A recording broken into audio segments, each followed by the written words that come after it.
Se cumplen 20 años del establecimiento de relaciones diplomáticas entre Israel y España, y en Radio Sefarad queremos celebrar este cumpleaños y lo hacemos con tres invitados que tienen mucho que decir sobre esta fecha que conmemoramos hoy. Alona Fischer-Kam es ministra consejera de la Embajada de Israel en España. Shalom, Alona. Shalom.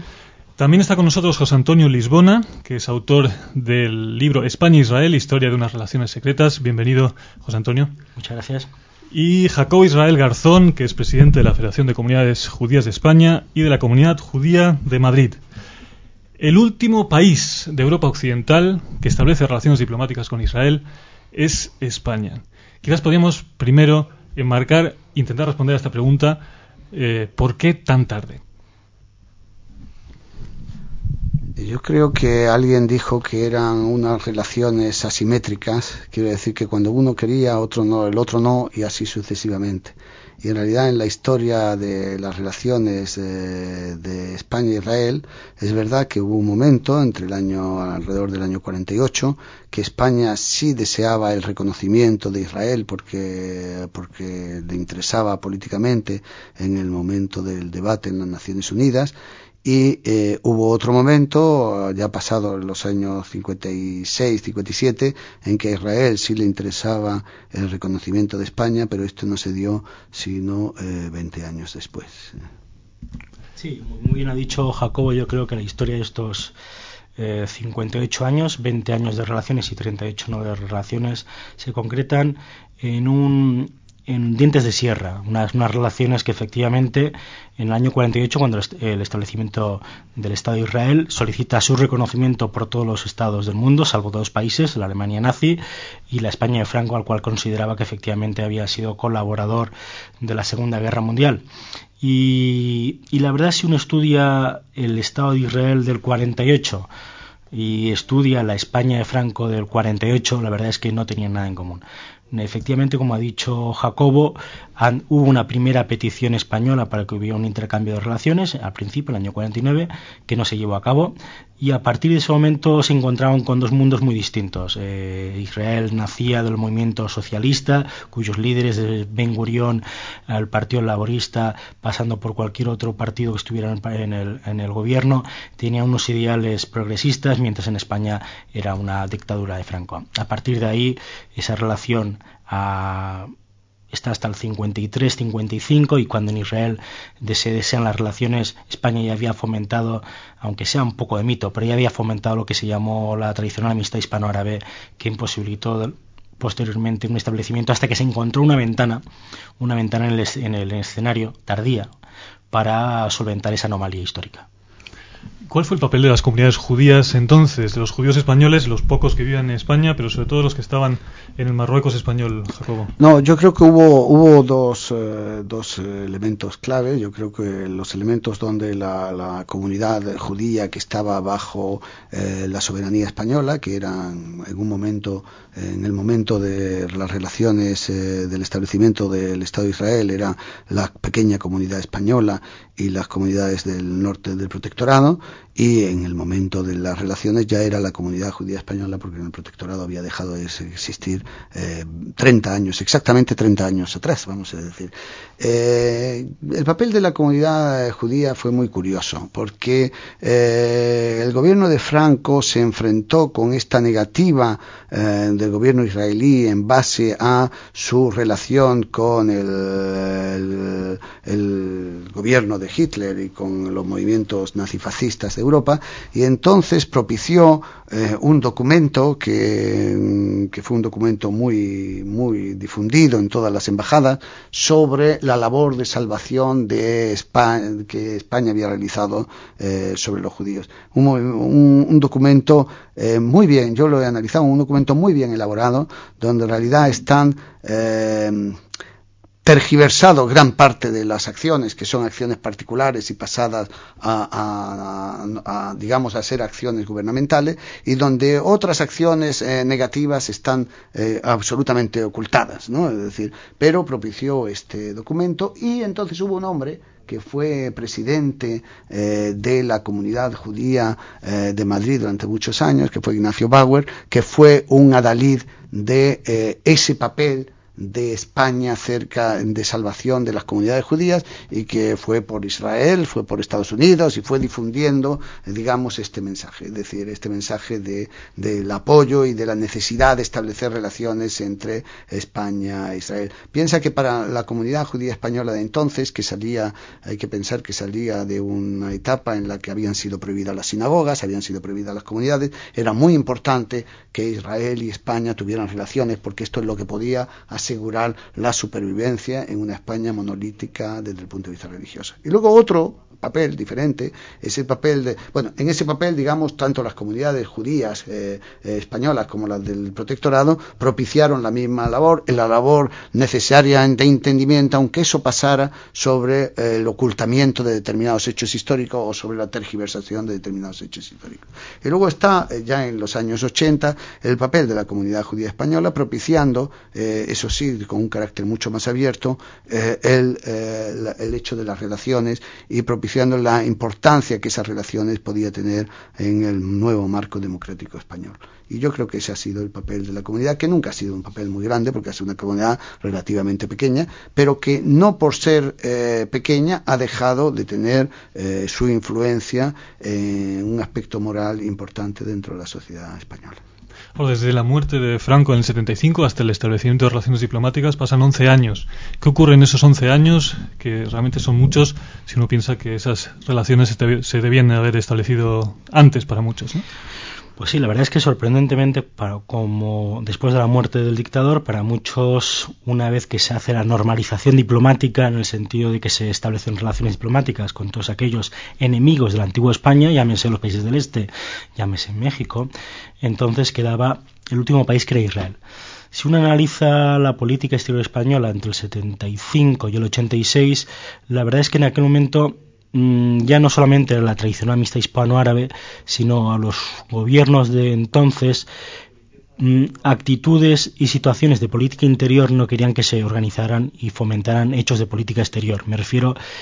en el año 75 se estaba saliendo la descolonización del Sáhara, todavía existían demandas por parte de Marruecos sobre Ceuta y Melilla. En ese momento, en el año 77 al 79, se inicia un tema muy importante que efectivamente para los gobiernos españoles les dio mucho miedo, que fueron las reivindicaciones africanas sobre Canarias, y eso deja que en un momento dado, cuando ya del programa de la UA, de la agenda de la UA, en Jartún se elimina el caso español, una vez que España entra en la OTAN, año 81, existen las dos posibilidades más claras de establecer relaciones con el gobierno Calvo Sotelo y el ministro Pérez Llorca. Pero mientras que una reunión con Samir Pérez Llorca en Naciones Unidas, Nueva York, iba a ser para establecer relaciones, al final tiene que ser una reunión para decir: lamentamos no poderlas hacer porque después de Sabra y Shatila no podemos hacerlas. Y todo el gobierno de Felipe González, cuando llegan los socialistas al gobierno en el año 82, el reconocimiento que existía una anomalía, decir que se iban a establecer relaciones con la coletilla durante esta legislatura, con lo cual tenían 4 años, pero una vez después que estudias todos los documentos, estaba muy claro en la mente de Felipe González que necesitaban un paraguas, y el paraguas era la Unión Europea. La Unión Europea entra a España el 1 de enero del 86 y el 17 de enero se establecen relaciones diplomáticas. Yo recuerdo una frase que le dijo el ministro de Exteriores argelino, Ibrahimi, a Fernando Morán. Le decía: Fernando, con España nos podemos enfadar, con Europa no.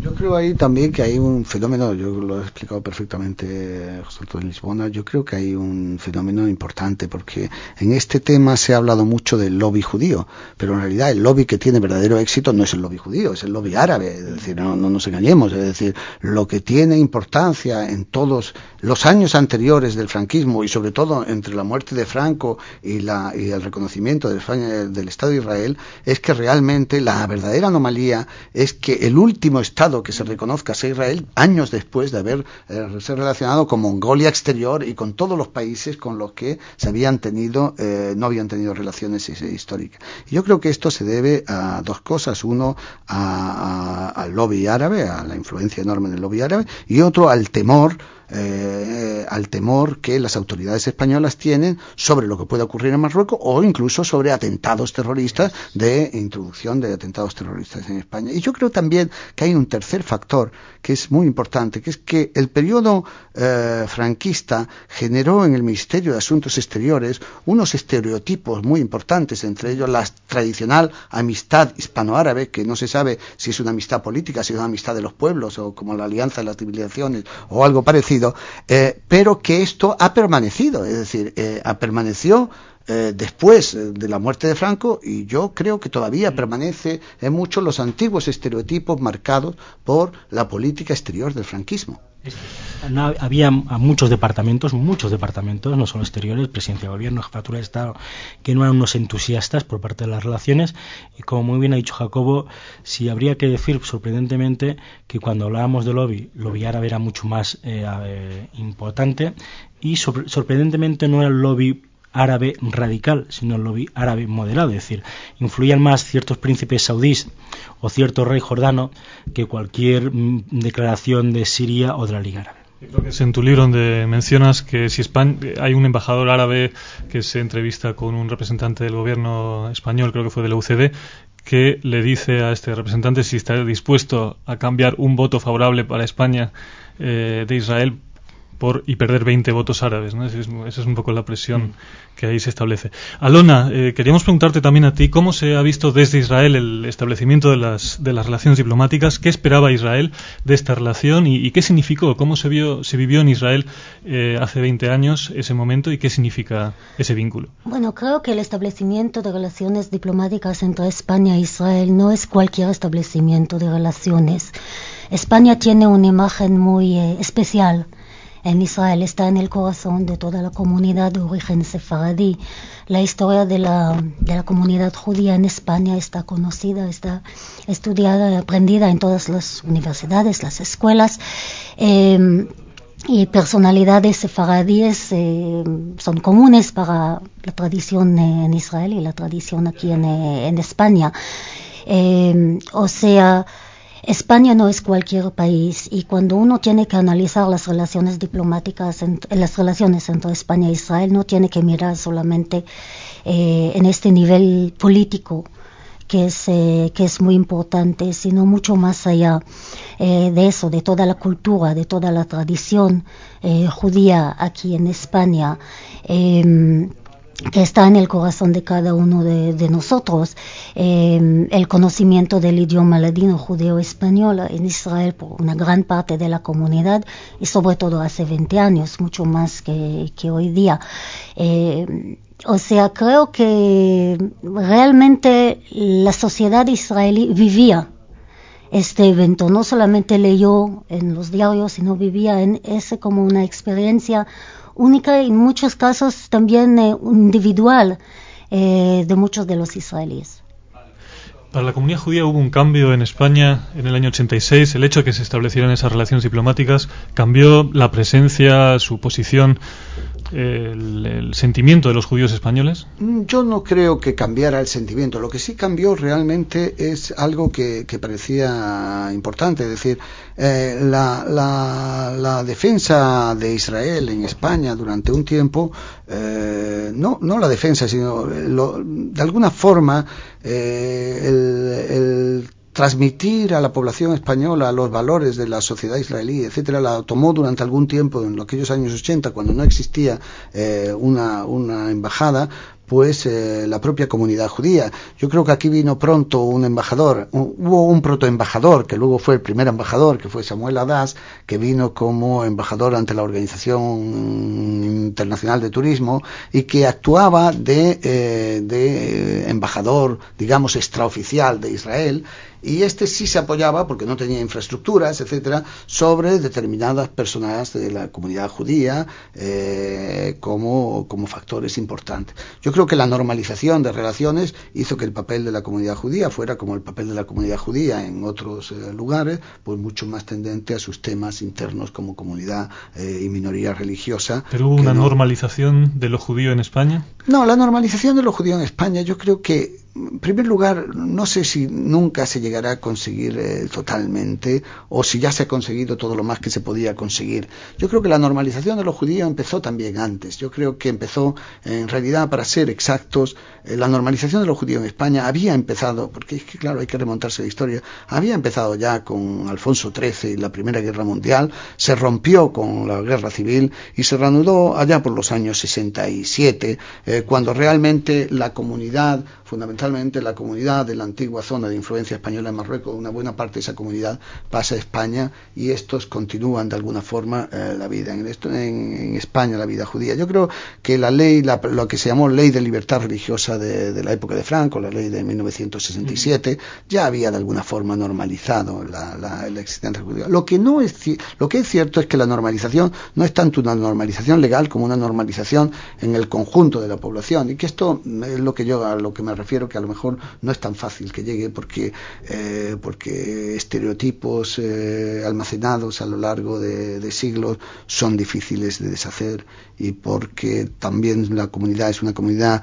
pequeña para que ser conocida por el conjunto de la población española. José Antonio. Sí, yo creo, como bien ha dicho Jacobo, las comunidades, dentro de su limitada influencia que podían tener en la vida social o política española, colaboraron mucho, siempre en la mente de todos los grandes notables, tanto de las comunidades de Barcelona, Madrid como Norte de África, prestaron a los distintos representantes oficiosos que tuvo Israel por España cualquier tipo de apoyo. Recordemos que ya en el año 66-67 hasta el 68 estuvo aquí Jonathan Prato, que realmente dirigentes de la comunidad le ayudaban, y luego, y más tarde, a Víctor Yashar o a Shmuel Adas, a lo que yo llamo tejer una red de relaciones, es decir, la presentación de personas que tienen vínculos en el mundo de la prensa, en el mundo de la cultura, en el mundo de los ministerios, y uno le presentaba a otro y otro le presentaba a otro, con lo cual se tejía una serie de relaciones que para las comunidades eran importantes prestar esas relaciones a los embajadores oficiosos. Y hay que destacar que, por ejemplo, como bien decía Jacobo, cuando llega Shmuel Adas, septiembre del 80, como observador permanente ante la organización de la Conferencia de Seguridad y Cooperación Europea, la primer acto de la independencia del Estado de Israel, el acto se hace siempre el mes de mayo, aprovechando el establecimiento, se hizo aquí en la comunidad, en Balmes 3. Es decir, y eso fue en el año 80, 81, ya luego se hicieron en hoteles, pero digamos, las comunidades siempre depositaron gran confianza y siempre presionaron, dentro de su propia justa medida, a los representantes oficiales españoles para que se iniciaran esas relaciones. Y es más, en el Archivo de Asuntos Exteriores de Israel existen documentos como que son los dirigentes de la comunidad judía de Madrid quien solicita a los ministros de Exteriores de Israel, ya sea Yigal Allon, luego Moshe Dayan, que envíen un representante permanente en España, puesto que se considera que creando un estado conveniente de una aceptación por parte de la opinión pública se podrá llegar a un establecimiento de relaciones. Es decir, quien al final solicita que esté aquí Shmuel Adas es la comunidad judía de Madrid. 20 años siempre son también un momento para hacer reflexión, para hacer balance y para fijar objetivos para los próximos 10 o 20 años. Alona, ¿cuáles son las asignaturas pendientes en estas relaciones diplomáticas? Bueno, sería difícil definir estas relaciones o las relaciones actuales entre España e Israel en 2-3 minutos, pero yo diría que las relaciones hoy día son muy buenas en muchos sentidos. Primero, hablando de las relaciones bilaterales entre España e Israel, del intercambio comercial que existe. Israel es el socio número 1 de España en comercio en toda la región del Oriente Próximo. Están también las relaciones culturales entre ambos países, que tiene el objetivo de mostrar realmente el denominador común de ambos países y de ambos pueblos. A nivel de intercambios políticos, hemos visto este año la visita del presidente del Estado de Israel en el mes de junio aquí. Está el ministro de Asuntos Exteriores de España por la 4ª vez en Israel en este año. Creo que eso manifiesta más que todo las buenas relaciones que hay en todos los domenes, que sean políticos, económicos, turísticos también. No hay que olvidar la cantidad cantidad muy importante de turistas israelíes. España es un destino muy popular dentro de los israelíes. Pero está también este tema del proceso de paz o a nivel político, que creo que se está mejorando no solamente entre Israel y España, sino también entre Israel y Europa, sobre todo después de la retirada de Gaza, que manifestó a los europeos en general que Israel está muy seria en su voluntad en seguir adelante y llegar a un acuerdo de paz, y que está dispuesta también a pagar un precio y hacer concesiones políticas muy duras. Pero empezó ya antes, creo que cuando Europa en general y España en particular llegó a la conclusión que si quieren jugar o empeñar un papel importante en este acercamiento entre Israel y los palestinos, y en este proceso de normalización entre Israel y sus vecinos, tendrán que tomar en cuenta las consideraciones y las preocupaciones de Israel. Una vez que eso se consiguió, Israel reaccionó inmediatamente con la voluntad de dar un papel a los europeos, también un papel activo, como la presencia de Europa en el paso fronterizo de Gaza, que Moratino se acaba de visitar ayer. O sea, también en ese tema hay divergencias, pero creo que estamos todos de acuerdo. Y hay muchos denominadores comunes hoy día entre la posición israelí y la posición europea, también la posición española. También se dan cuenta que los palestinos también tienen sus responsabilidades en la situación actual, y que requieren una reforma importante en sus instituciones civiles y militares de seguridad, y que más que todo lo más importante hoy día es poner fin a los actos terroristas, y con terrorismo Israel no podrá seguir haciendo concesiones políticas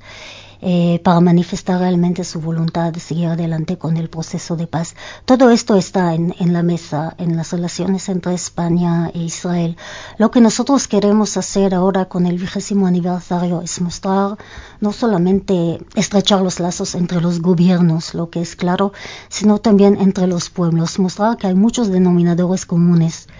en todos los aspectos, valores democráticos, derechos humanos, cultura, etcétera, entre España y Israel. ¿Qué se está implementando? ¿Qué se está desarrollando? ¿Qué programas culturales o de derechos humanos o en este campo qué se está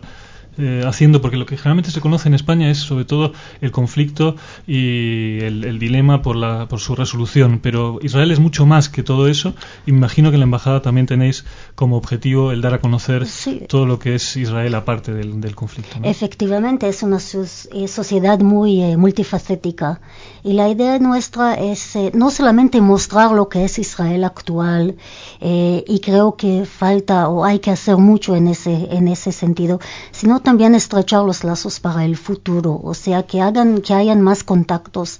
entre españoles e israelíes a nivel de investigadores, con cooperación entre universidades, por ejemplo, seminarios sobre la sociedad israelí actual, sin referencia directa al conflicto palestino-israelí, que es un tema ya bastante tratado en todos los medios de comunicación. Actos culturales como semanas de cine, teatro, manifestaciones musicales, etcétera, actos en tema de comercio, intercambio de políticos, como ustedes saben hoy en la presidencia en Israel, en la residencia del presidente, tiene lugar una gran recepción